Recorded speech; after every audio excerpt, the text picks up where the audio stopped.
In this chapter, I shall tell you about understanding animation paths. Let's first create a curve animation here. So, move your playhead in the middle, where you want the new keyframe to be set, and just move the shape. Now, I can see the Bezier handles. So, if you just click and drag,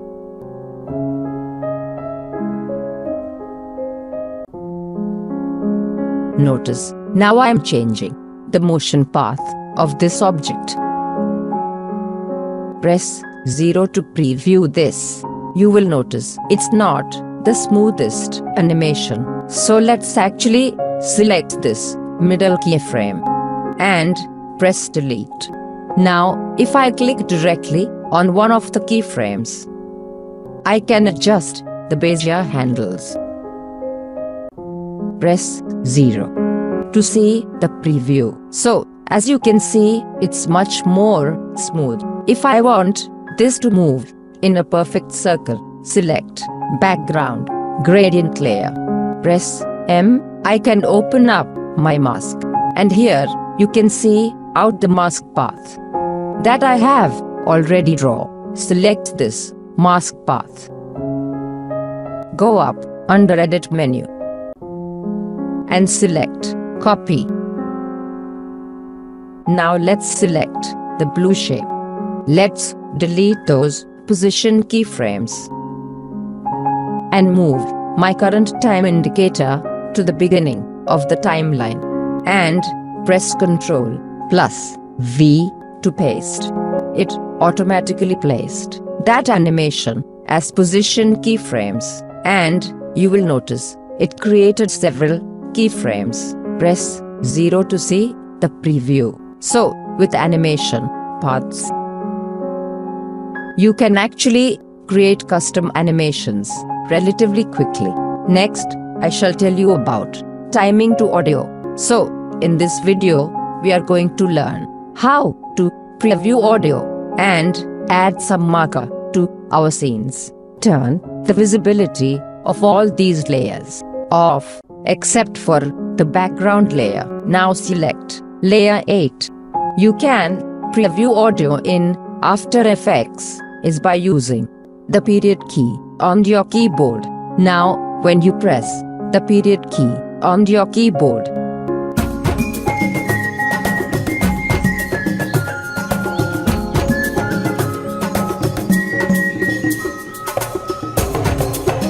music will play back in real time. You can press the space bar on your keyboard to stop playback.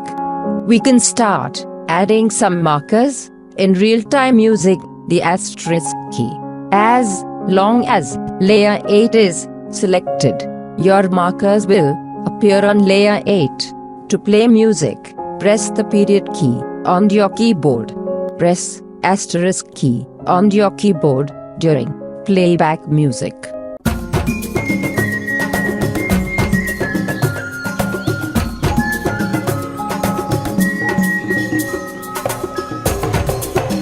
Press the space bar on your keyboard to stop playback. Now you can see the number of markers. Let's open up layer 8. Open up the audio options and open up the waveform. Now click and drag with your current time indicator and actually look to see if our markers are lining up to the beat.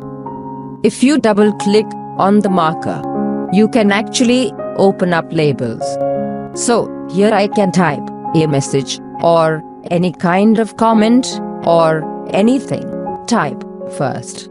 When I click OK, now you can see that appear in the timeline. So once you have your markers in your scene, you are actually ready to start timing animation to the markers. Next, I shall tell you about swapping images. Let's look at a preview of our project. Right now, just go over my preview panel and click on this button. Now, you can see I have this kind of animation built with the shapes that sort of fly through the scene. Press spacebar to stop playback. I'm going to create a different version while still keeping this original version built. For that, select my multi-moves composition. Go up under Edit menu and select Duplicate. Now, Multi-moves 2 will give my duplicate that we can alter. So, let's double-click on Multi-moves 2. We have a pre-composition named Move. So, if I double-click on this, you will notice, well, I only have one version of Move. So, I need to create a duplicate version of Move. So let's select Move. Go up under Edit menu and choose Duplicate. Now, if you double-click Shape 2 AI in the project panel, look in the layer viewer and you can see we have this circular shape. Now, the new shape we are going to replace this with is going to be a square. So, let's import that into our project. Double-click on the project panel. Now, you can see Import File dialog box. Double-click on Illustrator folder and select Shape 3 AI